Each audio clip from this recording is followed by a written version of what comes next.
वालेकुम यूएस, उम्मीद करता हूँ यूएस। आज जो हम स्टार्ट करने जा रहे हैं exercise number 1.1 class 6 mathematics syntax vocabulary, ठीक है। तो 1 क्वेश्चन से लेकर 2 क्वेश्चन तक, ठीक है। तो फर्स्ट को एक्सरसाइज क्या है 1.1, ठीक है। तो क्वेश्चन नंबर फर्स्ट, ठीक है। तो कह रहा है take right which of the followings collection are set, ठीक है। तो जो सेट है इसको जो है हम जो है राइट का निशान जो है निशान लगाएंगे, ठीक है। तो फर्स्ट में कह रहा है collection of president of Pakistan, ठीक है। तो इसको जो है हम गिन भी सकते हैं, ठीक है। तो ये डिफरेंट है भी, इसको जो है हम आसानी से गिन सकते हैं। तो ये हमारे पास है सेट, ठीक है। तो दूसरे में कह रहा है collection of captain of hockey teams of Pakistan, तो इसको ही हम जो है इजीली गिन सकते हैं। ये भी हमारे पास है सेट, ठीक है।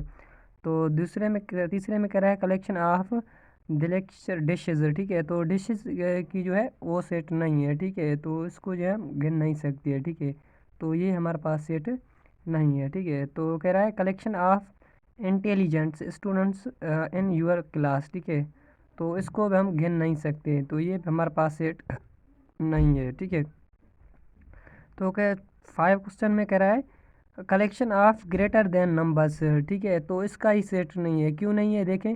1 के बाद देखें 1 के बाद 2 आता है, 2 के बाद 3, 3 के बाद जो है 4, 4 के बाद 5, ऐसे डेडे सवाल देखें चल रहे हैं। तो इसलिए ये हमारे पास सेट नहीं है, ठीक है। तो अब चलते हैं नेक्स्ट क्वेश्चन की तरफ, ठीक है। तो ए में एक है जो मेंबर है हमारे पास 5, 6 जो है 7, 8, ठीक है। तो एंड बी के हमारे पास मेंबर है ABCD, ठीक है। तो fill in the blanks with symbol, इसका मतलब होता है बिलोंग टू, और इसका मतलब होता है डज नॉट बिलोंग टू, ठीक है। तो ताल्लुक है या नहीं है, ठीक है। तो इसका मतलब होता है बिलोंग टू, इसका मतलब होता है डज नॉट बिलोंग टू, ठीक है।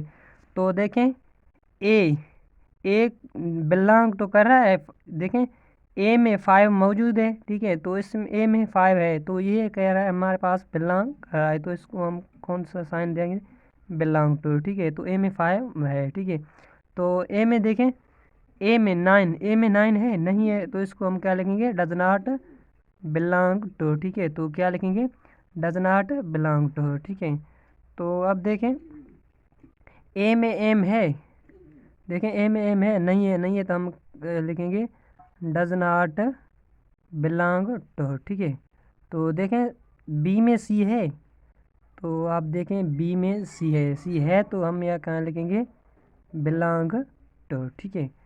तो 5 क्वेश्चन में कह रहा है बी में बी है, देखें बी में बी बिल्कुल मौजूद है, तो हम क्या लिखेंगे बिलोंग टू, ठीक है।